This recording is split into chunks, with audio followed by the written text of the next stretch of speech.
창세기 37장 5절로 11절의 말씀을 우리가 읽었고요.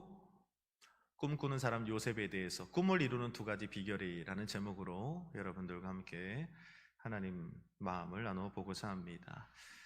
너무 잘하는 말씀입니다. 오늘 본문의 말씀은. 신앙인들에게 이 꿈이라는 건 굉장히 중요하죠. 하나님은 우리들에게 꿈을 담아주시는 분입니다.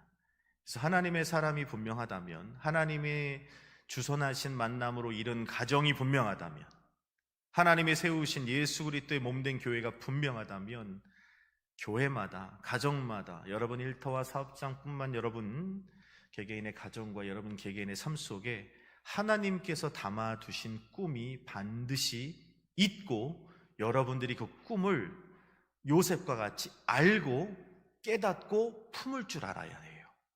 이건 사명입니다. 그래서 오늘 이 꿈에 대한, 꿈이 어떻게 이루어지는지에 대해서 우리 요셉의 삶을 통해서 함께 잠시 상고해보고, 오늘 나에게 담아주신 꿈은 무엇인지, 어떻게 이루어갈 수 있는지를 함께 말씀을 통해서 알아보는 시간 갖고자 합니다.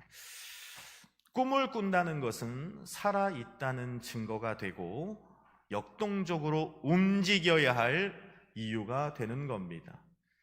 죽은 사람에게는 꿈이 없죠. 꿈을 꿀 수도 없고 고로 움직여야 할 이유도 없는 겁니다. 꿈이 없는 사람들을 대하다 보면 그들에겐 움직임이 없습니다. 꿈이 없는 부부, 꿈이 없는 청소년, 꿈이 없는 대학 청년 젊은이들, 또 꿈이 없는 어른들 이렇게 만나서 이야기를 나누다 보면 그들에게 두드러지게 나타나는 특징은 움직임이 없어요. 안타까운 겁니다. 살아있는 것 같지만 내면이 죽어 지내는 사람들이기 때문에 움직여야 할 이유를 알지 못하는 겁니다. 사실 꿈을 꾸는 사람들로 인하여 역사가 바뀌는 거죠. 꿈을 꾸는 사람들로 인하여 성장하는 겁니다. 그래서 이 세대 속에는 반드시 꿈을 꾸고 있는 젊은이들이 필요한 거예요. 교회 안에는 반드시 꿈을 꾸고 있는 지체들이 있어야만 합니다. 여러분 가정 안에도 누군가는 꿈을 꾸는 요셉과 같은 한 사람이 있어야만 하는 거예요. 오늘 저와 여러분들이 사역하는 이 GMN 캠프라고 하는 이 사역 안에서도 누군가는 꿈을 꾸며 꿈틀대는 요셉과 같은 인물들이 있어야 이 사역이 하나님 안에서 아름다운 결실을 이룰 수 있다는 겁니다. 성경에 보면 꿈을 꾼 많은 사람들이 등장을 하는데, 하나님의 사람들이 꾸는 꿈은 세상 사람들이 꾸는 꿈과는 분명히 구별됩니다. 세상 사람들이 꾸는 꿈은 우리는 뭐라고 말하냐면 야망이라고 말하죠.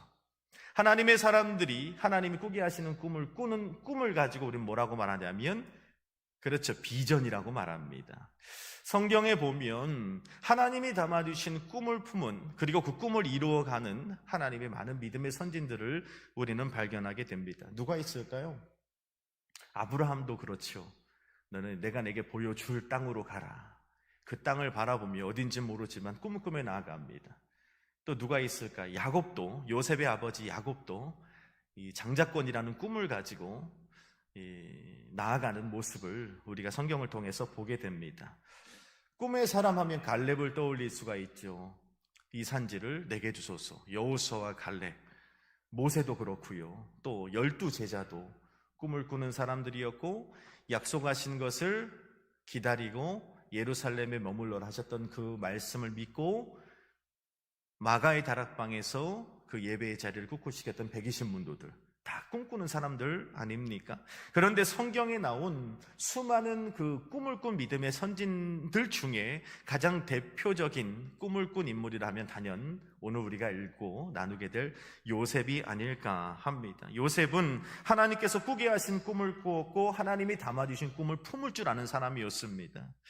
요셉은 일생을 살아가면서 하나님이 주신 꿈을 기준으로 삶의 방향을 선택할 줄 아는 사람이었고, 하나님이 자신에게 담아주신 그 꿈으로, 그 꿈을 중심으로 인생을 살아가는 방법으로 삼을 줄 아는 훌륭한 믿음의 사람이었음을 우리가 볼 수 있습니다. 그런데 요셉이 하나님께서 주신 그 비전, 하나님이 담아주신 꿈 때문에 애굽의 총리 대신이라고 하는, 세상의 부귀, 영화, 명예, 권세라고 하는 축복도 받아 누린 훌륭한 인물이기도 했지만, 더불어 하나님이 담아주신 꿈의 대가를 지불하느라 엄청난 고난과 또 역경과 연단과 수고도 함께 지불해야 했던 요셉의 생애를 우리는 알고 있는 것입니다. 그러나 요셉은 어려운 현실 속에서도 절대 포기하거나 좌절하거나 주저앉지 않았습니다. 왜냐하면 하나님이 내게 담아주신 꿈과 비전이 있기 때문에 그 꿈이 내 인생을 결정해주고 그 꿈이 내 인생의 방향을 결정해주고 속도를 결정해주며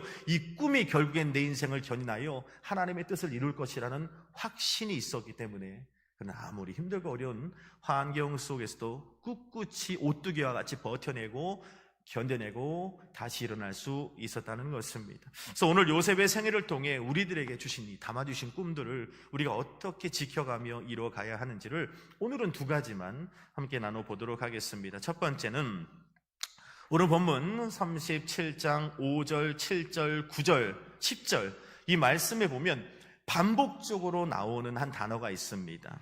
그게 바로 뭐냐 하면 특별히 6절이 핵심 구절인데요. 여러분 한번 맞춰보세요. 6절 제가 읽어봅니다. 요셉이 그들에게 이르되 청하건대 내가 꾼 꿈을 들으시오 라고 말합니다. 그리고 오늘 9절 말씀에도 보면 요셉이 다시 꿈을 꾸고 그들에게 말하여 이르되 라고 말합니다. 이렇게 말합니다. 그리고 또 5절에도 말씀해 보니까 요셉이 꿈을 꾸고 자기 형들에게 말하매 라고 되어 있습니다. 자, 반복적으로 나오는 단어가 있는데 뭘까요?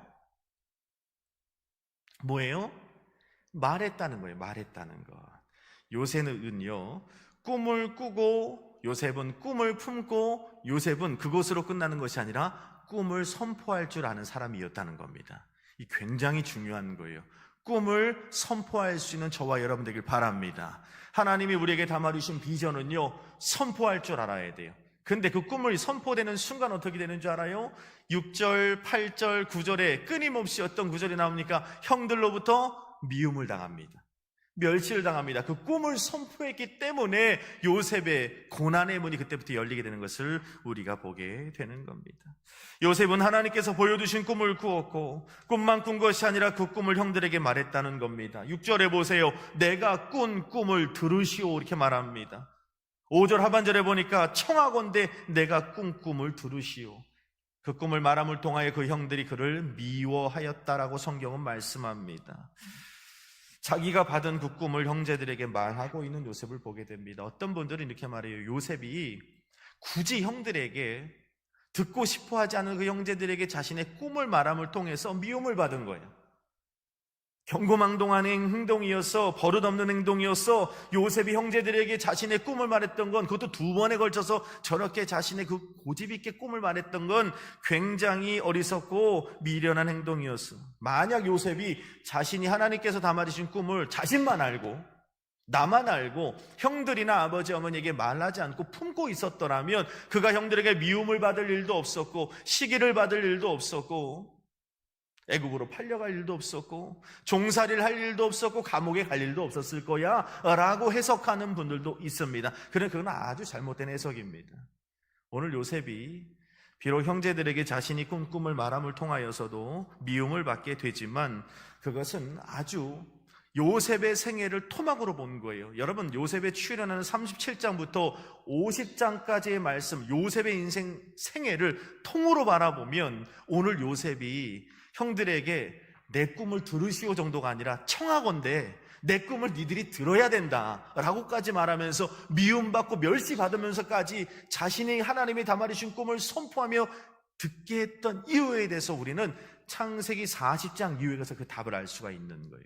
왜냐하면 총리 대신이 된 이후에 형들과 아버지가 자신의 앞에 와서 무릎을 꿇게 되잖아요. 그때 형들이 어떻게 합니까? 깨닫게 되는 거죠. 형제들로 하여금 하나님께서 요셉에게 그런 꿈을 담아주셨고 그 꿈을 이루어 가신 하나님을 보게 하시기 위한 하나님의 계획이었다는 걸 우리는 잊지 말아요. 만약 생각해보세요. 요셉이 하나님이 내게 담아주신 꿈들을 말하잖아. 이거 교만이야. 이런 거 말하면 안 돼. 그 그리스도인 입이 좀 무거울 줄 알아야지. 나만 담고 있어야 돼. 나만 품고 있어야 돼 하고선 있었더라면 훗날 야곱과 그의 온 형제들이 와서 요셉 앞에 무릎을 꿇었을 때 그 형제들이 알았을까요? 몰랐을까요? 몰랐겠죠. 당연히 요셉이 총리 대신이 됐네. 잘 먹고 잘 사네. 부귀영화 다 누리네. 박수 3번 치고 끝났을 겁니다. 하나님의 영광은 없었을 거예요. 그런데 그날 요셉 앞에서 무릎을 꿇으면서 형제들이 깨닫게 된 것이 있어요. 와, 하나님이 말씀하신 대로 되네. 하나님이 요셉을 통하여 우리 귀에 듣게 하신 그 꿈대로 되게 하시는 것을 우리가 보네. 할렐루야. 하나님 영광 받으시옵소서. 이게 하나님의 시나리오라는 걸 우리는 잊지 말아야 됩니다. 그렇기 때문에요, 여러분, 오늘 저와 여러분들에게 하나님이 담아두신 꿈들이 있다는 거예요. 그 꿈을 받은 것만으로 만족하는 저와 여러분들이 되지 않아야 합니다. 그 꿈을 잘 품고 있어요, 간직하고 있어요로 마감하는 여러분들이 되지 않길 바랍니다. 반드시 선포하셔야 돼요. 하나님이 우리 삶에 담아두셨던 그 꿈들을 우리가 선포해야만 훗날 그 어느 하나님의 때에 그 꿈을 하나님이 나를 통해 이루어 가셨을 때 우리를 통하여 하나님의 영광이 되는 삶을 주님은 원하고 계신다는 걸 우리는 잊지 말아야 됩니다. 하나님께서 여러분들에게 담아주신 꿈이 있나요? 여러분 가정에게, 여러분 부부에게, 여러분 자녀들에게, 우리 사역 위에, 우리 교회 위에 이 열방과 세대 속에 하나님이 담아주신 그 흐름과 결이 있다고 제가 말씀을 드렸는데, 꿈이라는 게 있잖아요. 있을 겁니다. 여러분 그 꿈을 갖고 계시고 품고 계시긴 한데 여러분 입술로 선포하고 계십니까? 반드시 선포하시는 여러분들에게 주의 이름으로 축원합니다. 선포해야 돼요. 누구에게? 믿지 않는 부모에게, 믿지 않는 남편에게, 믿지 않는 아내, 믿지 않는 자녀들에게, 믿음 없는 주변의 모든 교우들에게. 그 꿈을 선포한다는 건 먼저 하나님의 자녀됨을 선포하는 거예요. 그리고 예수님에게 선포해 주는 거예요. 주님, 성령님 이루어 주셔야 됩니다. 또 누구에게? 사탄에게 선포하는 거예요. 들어라, 하나님이 내 꿈을 이루신다. 그러니까 그 꿈이 이루어지니까 그때부터 어떻게 형들이 미운 거예요. 여러분들이 그 꿈을 믿음으로 선포하는 순간 그때부터 핍박은 시작되는 겁니다. 그때부터 끊임없이 형제들처럼 미워하고 핍박과 연단이 시작이 되는 거예요. 그런데 우리는 선포해야 됩니다. 믿음을 받으면서도 선포해야 됩니다. 청하면서도 선포해야 됩니다. 고난을 감수하면서도 여러분들이 선포해야만 합니다. 중요한 것을 말할 거예요. 그렇게 선포하면 하나님께서 어느 날 그 꿈이 이루어지는 여러분들의 삶을 통해 하나님의 영광이 나타나는 걸 보여주실 겁니다. 복음이 이루어지는 걸 보여주실 겁니다. 여러분, 전도가 뭐예요? 전도는 다른 게 아닙니다. 하나님의 살아계심이 여러분 삶을 통해서 드러나는 게 전도입니다. 할렐루야. 담임 목사님 끊임없이 말씀하시잖아요. 주보에도 우리 올라와 있습니다. 복음적인 삶을 통하여 살아있는 하나님을 증거하는 복음 전도자가 되게 하여 주옵소서. 그게 여기가 시발점이에요. 여러분 안에 담아주신 꿈을 선포하는 거예요. 꿈은 여러분들이 선포하지만 이루시는 분은 우리 아버지 하나님이신 줄로 믿습니다. 선포하십시오. 꿈을 선포해야 하는 것입니다. 제가 그저께군요. 목요일날 어저께군요. 한 목사님을 점심때 잠깐 만나서, 남양주에 계신 목사님인데 어떻게 하면 전도가 될까? 굉장히 큰 교회 목사님들인데 어떻게 하면 전도가 돼요? 그런 큰 교회도, 여기 주변에 있는 요번에 한 큰 교회도 전도 특공대를 요번에 120명을 모아서 지금 전도 특공대가, 근데 요즘에는 전도가요, 나가서 전도지 돌리고 방방호호 다니면서 이렇게 전도를 하지 않아요. 그렇게 전도도 안 되는 시대고. 어떻게 하면 전도가 돼요? 했더니 딱 한 가지, 그들의 경험을, 그래도 교회가 제법 크니까 저에게 주는 소스는 뭐냐 하면 관계 전도야. 지금은 관계 전도가 아니면 안 되는 시대야. 우리가 빛으로, 세상의 소금으로 부름을 받았으니 빛으로 소금으로 살아내는 모습을 통하여 그들이 야 진짜 하나님 살아계시네 하고 관계를 통해 전도되는 시대라니까. 이 시대는, 예전에는 전도지만 돌려도 막 그냥 십자가만 꽂아도 막 몰려드는 시대였고 지금은 그렇지 않다는 거예요. 우리가 진짜 빛으로 소금으로서의 삶을 살아가고 꿈을 선포하는 대로 야 그 꿈이 이루어지는 걸 그들이 보면서 하나님 살아계시네, 그리고 예배당에 쫓아나오게 되는 거예요. 이 전도의 원리가 있는데도 불구하고 우리가 입을 딱 다물고 가슴에 품고 있다면 전도가 되겠습니까? 하나님의 나라가 이루어지겠습니까? 확장이 되겠습니까? 선포하십시오. 왜냐하면 중요한 걸 지금 물어볼 거예요. 성경에 보면 오늘 꿈을 꾼 사람은 누구예요? 요셉이잖아요. 물어볼게요. 야곱의 아들들 중에 하나님이 꿈을 주신 사람이 요셉뿐만일까요? 요셉에게만, 너 요셉은 진짜 특별하거든, 요셉은 넌 정말 잘생기고 너무 나한테 정말 마음에 합한 자야, 그래서 내가 너한테 꿈을 주는 거야, 요셉에게만 꿈을 주었을까요? 대답을 좀 해보시오. 요셉에게만 꿈을 주었을까요? 아니면 다른 사람에게도 꿈을 주었을까요? 분명히 오늘 성경에 보면 다른 형제들에게도 꿈을 주셨던 것을 우리는 알 수 있어요. 왜냐하면 여러분 본문에 보세요. 9절 말씀에 보면 9절 한번 같이 읽어봅시다. 9절 시작. 요셉이 다시 꿈을 꾸고 그의 형들에게 말하 이르되 꾼즉 해와 달과 11별이 내게 절하더이다. 아멘. 요셉이 두 번째로 꿈을 꿨는데 여기 9절 말씀에 보니까 해와 달과 11별이 내게 절하더이다 이렇게 말해요. 자, 해와 달과 11별 물어볼게요. 11별은 누구를 말하는 걸까요? 11별 반짝반짝 작은 별 11별은 누구를 말하냐면 바로 야곱의 아들들 요셉의 형제들을 말하는 거예요. 그러니까 요셉에게도 대단한 꿈이 되었지만 오늘 요셉이 꿈을 바라볼 때 그 형들도 어떤 꿈을 갖고 어떤 꿈을 하나님이 그들에게 담아주신 사람들이에요? 별의 꿈을 담아준 사람들이에요. 할렐루야. 별의 꿈을 담아주신 사람들이라고요. 우리는 가늠조차 하지 못할 이스라엘의 12지파의 수장이라고 하는 이스라엘 역사의 어마어마한 존재들이 오늘 아버지 야곱의 양을 치고 있는 11형제라는 걸 우리는 잊지 말아야 됩니다. 그런데 그 형제들이 별의 꿈을 들었음에도 불구하고 그들은 그 꿈을 중요하게 생각하지 않아요.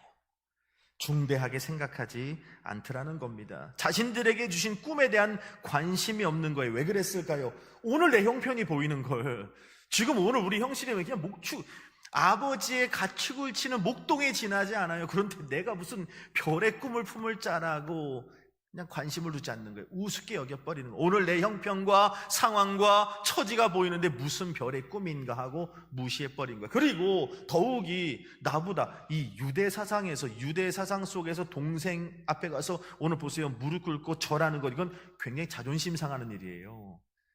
그런데 내 동생보다 내 꿈이 작다는 것은 내 동생에게 절하는 꿈이라는 것은 이게 형들의 입장으로서는 이렇게 수긍되지 않는 꿈이었던 거예요. 그래서 그 꿈을 멸시해요. 무시해버린 거예요. 얼마나 안타깝습니까? 여러분, 훗날 야곱의 아들들은 이스라엘 지파의 수장이 됩니다. 12지파의 빛난 이름이 되었다는 것입니다. 요셉의 꿈을 들으면서 자신들이 11별, 내가 한 별의 꿈을 꾼 사람이구나 라는 사실을 그들이 마음속에 요셉과 같이 꿈을 꾸고 꿈을 품고 나는 별의 꿈을 가진 사람이야 라고 선포했더라면 저들의 인생은 분명히 달라졌을 겁니다. 그런데 별의 꿈? 내 오늘 형편과 처지가 이 모양 이 꼴인데 무슨 별의 꿈? 내 동생보다도 못한 꿈인데 상대적으로 관둬라 하고선 포기하고 무시해버리니까 훗날 자신들이 얼마나 대단한 인생인지도 모르고 엄청난 꿈을 소유한 존재들인지도 모르고 어리석은 삶을 살아가게 되더라는 겁니다. 저들도 요셉과 같이 그 꿈을 꾸고 품고 선포하는 사람들이 되었어야 한다는 겁니다. 여러분, 오늘 저와 여러분들도 마찬가지입니다. 저와 여러분들에게 담아주신 하나님의 꿈이 있습니다. 우리 가정에게 담아주신, 우리 부부에게만 담아주신 꿈이 있잖아요. 입으로 얼마나 여러분 많이 선포했습니까? 그거 잊고 살고 있진 않습니까?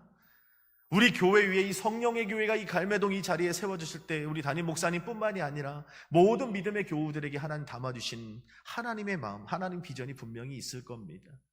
오늘의 형편과 사정과 처지를 바라보며 GMB 캠프를 시작하마 선포를 했는데도 불구하고 우리들의 현실을 바라보며 침묵하고 있는 게 아닌지 딱 두 갈래로 나눠지는 것 같아요. 제가 오늘 낮에 유진이라고 하는 자매한테 연락을 받았는데 막 가슴이 뛰어서 전화를 했어요. 왜 그래? 바쁜데 오늘 설교 준비해야 돼. 그랬더니 목사님 빛과 소금이라는 교회에서 순복음 성령의 교회에서 캠프할 때 왔던 자매들이래요. 그런데 자신들이 할 수 있는 게 많다고 뭐래도 시켜달라고 하는데 목사님 뭘 시킬까요?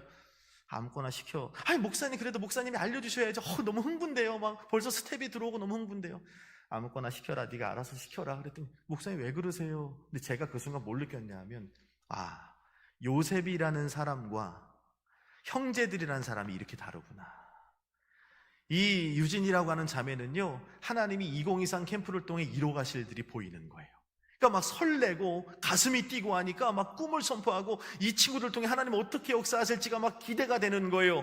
그런데 저는 항상 해오던 일이니까 네가 알아서 해라, 네가 알아서 해라 하면서 오늘 이 형제들 르벤, 유다, 레위 이런 형제들과 같이 꿈에 관심이 없는 거예요.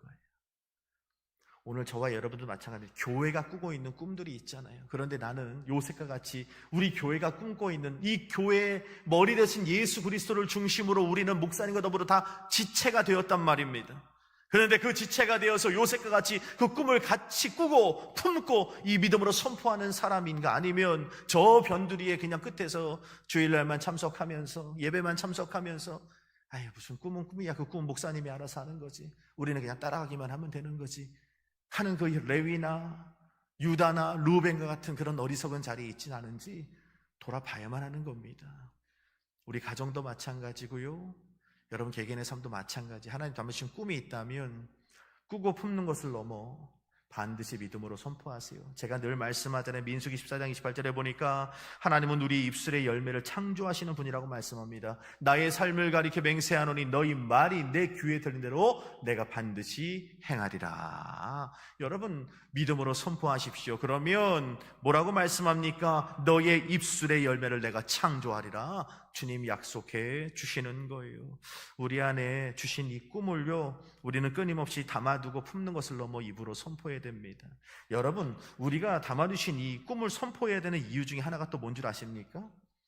꿈을 함께 나누고 선포하다 보면요, 어떤 일이 벌어지냐면 그 꿈에 대한 간절함이 생겨요. 그러니까 주일 예배 끝나고 나서 오후에 모여서 그냥 차 마시고 끝나는 것이 아니라 서로의 막 꿈을 얘기하잖아요. 가정의 꿈을 얘기하잖아요. 교회의 꿈을 막 얘기하잖아요. 그러면 막 어떻게 돼요? 가슴이 간절해지고 막 가슴이 저려오고 때로는 애통이 지고 눈물이 나고.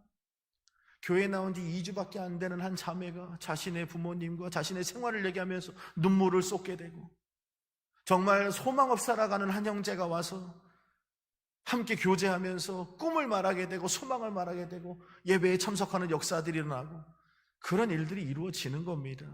우리가 함께 모여서 꿈을 말하고 꿈을 선포할 때요, 그 꿈에 더욱더 간절해지는 것입니다. 우리는 그래서 꿈을 선포할 줄 알아야 하는 겁니다. 여러분, 어떤 꿈이 있습니까? 살아있는 사람은 꿈이 있죠. 살아있는 가정은 꿈을 꿉니다. 살아있는 교회는 그 꿈을 선포하게 되는 겁니다. 하나님의 훗날 영광을 위해서 우리는 그 꿈을 선포해야만 합니다. 왜냐하면 선포하지 않으면 결국 내 영광만 남습니다. 그때에 가서 내가 지금 선포해 두지 않으면 하나님이 큰 역사를 이루셨을 때 우리만 남아요. 우리가 한 것처럼, 내가 한 것처럼. 굉장히 하나님이 이것을 원하지 않으시는 겁니다. 여러분, 우리가 선포해야 하는 거예요. 분명 요셉의 형들과 같이 듣기 싫어하는 사람들도 주변에 있겠지만 입술로 선포하는 꿈의 능력이 있는 겁니다.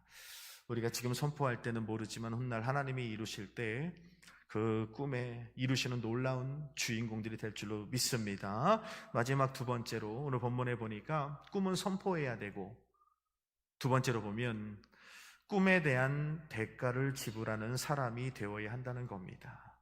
참 놀라워요. 성경에 보면 하나님은 꿈을 담아주시고 그 꿈을 품게 하는 사람들에게 그 꿈을 선포하게 하시고 반드시 꿈에 대한 대가를 요구하시는 분입니다. 반드시 꿈에 대한 대가를 지불하도록 하시는 분이에요. 그래서 꿈을 이루기 위하여 헌신한 믿음의 선진들을 보면 그들의 생애 가운데 하나님의 꿈을 이루기 위하여 하나같이 그 꿈에 맞는 대가를 지불했던 것을 보게 되는 거죠. 꿈을 꾸고 꿈을 품고 있다 하면서 그 꿈을 말하고는 다니지만 그 꿈에 대한 대가를 지불하지 않는 사람들을 일컬어 우리는 몽상가라고 하죠. 망상가라고 합니다.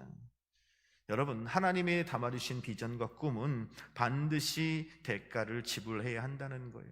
우리 도윤이가 얼마나 열심히 공부합니까? 얼마나 예쁜지 몰라요. 매 주마다 이렇게 나와서 예배 드리고 예배에 잘 놓치지 않고 앞에 나와 찬양 예배도 함께 같이 드리고 얼마나 예쁜지 모릅니다.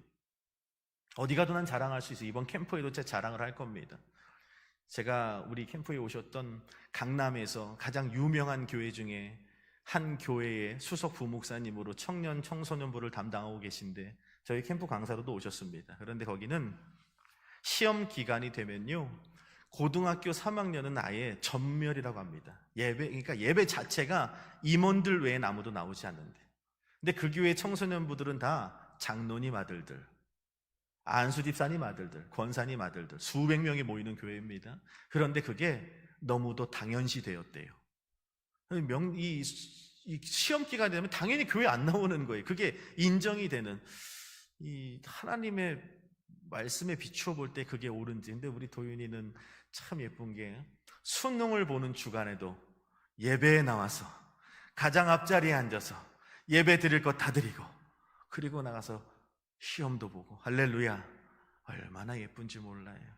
그런데 그렇게 훌륭한 대학생이 되려고 하면 그 꿈에 맞는 사실 대가를 지불해야만 하는 거죠. 때로는 잠도 포기해야 됩니다. 공부를 위해서 때로는 휴가도 포기해야 되고요, 때로는 내 취미와 즐거움도 포기해야 됩니다. 공부에 매진하는 대가를 지불해야만 자신의 담아주신 하나님의 그 꿈을 이룰 수 있는 거예요. 공부만이 아닙니다. 우리의 신앙도 마찬가지예요. 우리 순복음 성령의 교회 담아주신 꿈을 이루기 위해서는 반드시 그 꿈에 대한 대가를 지불해야만 합니다. 우리 GMN 캠프라고 하는 사역도 아름다운 2024 GMN 캠프가 되기 위해서는 반드시 그 꿈에 맞는 그 무게만큼의 대가를 지불해야만 하는 것입니다.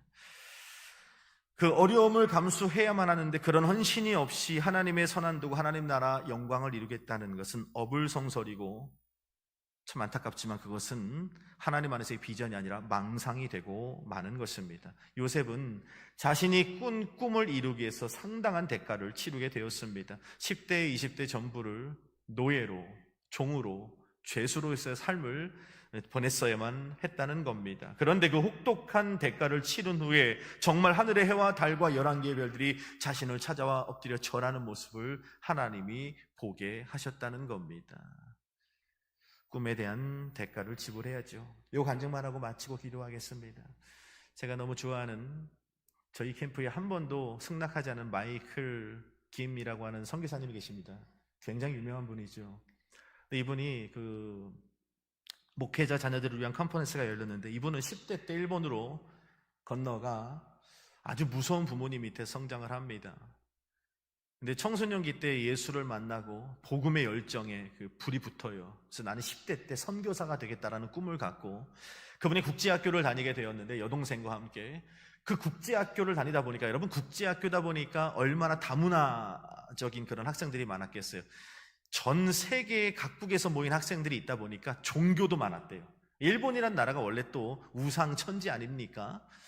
그런 나라에서, 그런 학생들 속에서 말도 서투르고 문화에 익숙하지 않은 터라 많은 학생들에게 무시당하고 학교 생활에 잘 적응하지 못했다고 합니다. 그런데 예수를 만나고 불덩어리가 된 거예요. 그래서 어떻게 했냐면 가는 곳마다 예수 그리스도를 외치게 되었다고 합니다. 학교 안에서도 예수 전하는 사람으로 유명했다는 거예요. 안 되겠다 싶어서 그 국제학교 안에다가 내가 예배를 세워야겠다라는 이 중학교 때 마음을 가지고 벽보를 붙였대요. 우리 국제학교에 크리스찬 모아서 예배를 시작하겠습니다. 디데이 15, 10, 쭉쭉 일주일, 5일, 3일, 하루가 다가왔어요. 당연히 디데이가 됐습니다.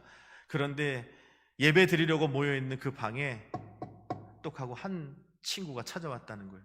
할렐루야, 너무 감사합니다 하고 딱 봤더니 그 친구가 누구였냐? 자기 여동생이더래요. 그래가지고 자기 여동생이랑 둘이서 예배를 드린 거예요. 국제학교 졸업할 때까지. 정말 한 명도 전도가 안 됐대요.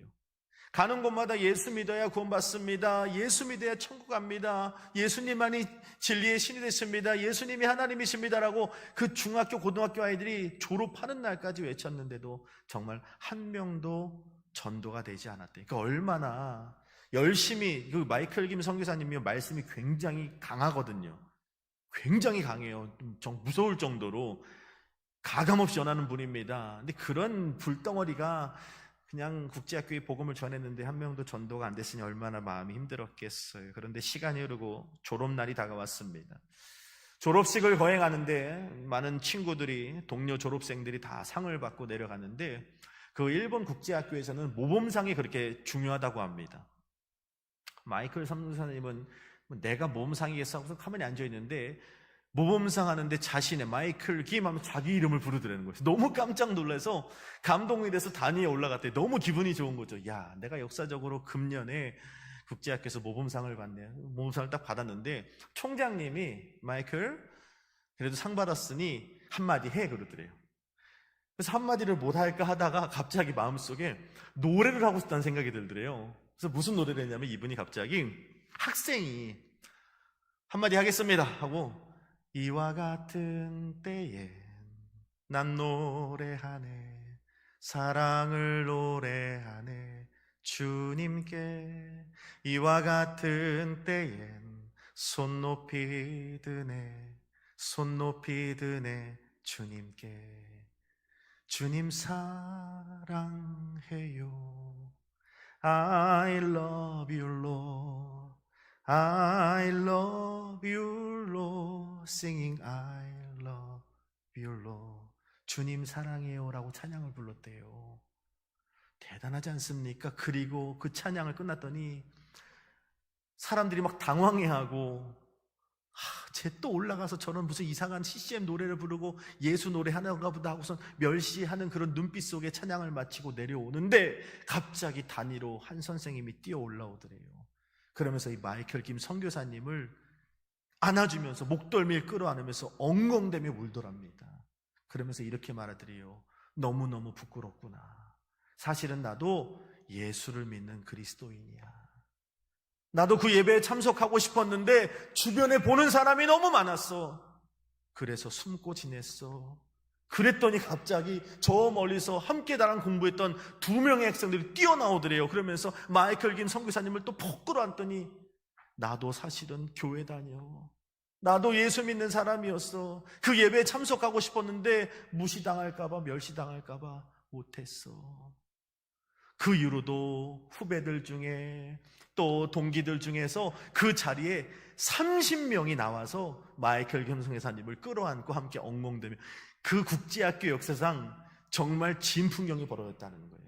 근데 그 선교사님이 뭐라고 말하냐면 내가 수년 동안 예수를 전했고 예배를 드렸고 했지만 내 눈에 볼 때 정말 한 명도 전도가 되는지 아는 거. 많은 사람들이 나를 조롱하고 힐난하고 예수쟁이라고 핍박하고 멸시했지만 그 졸업식 날 30명의 열매를 보면서 나의 꿈을 꾸고 이 국제학교에 예배가 세워지는 그 꿈이 그리고 그 헌신과 노력이 헛되지 않았구나 라는 것을 간증하시는 모습을 보면서 얼마나 감동을 받았는지 모릅니다. 여러분, 우리가 꿈을 위해 그 대가를 치르면 여러분 그 꿈을 아버지께서 이루어 주십니다.